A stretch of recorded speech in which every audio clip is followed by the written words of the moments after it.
It's interesting because, my mom always tells a story that I really think kind of marks what God was going to do in my life. At 5 years old, you know the story.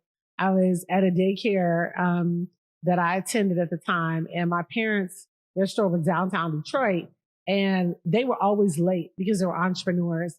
And I just remember as a little girl, like, I'm tired of being the last one here. And I took off and I walked to mom and dad's store, which is probably about 5 or 6 miles at 5 years old. At 5 years, you just left the daycare. Left the daycare. And you've been leaving stuff ever since. And walked all the way down there. I mean, I was thinking to myself, what were the adults saying? Like, we saw this little 5-year-old girl, but nobody in Detroit, Michigan. In Detroit, Michigan. Nobody approached me. Nobody said anything. I just remember finally getting to their record store at the time downtown and going in there. My mom said she couldn't believe. She's like, who picked you up?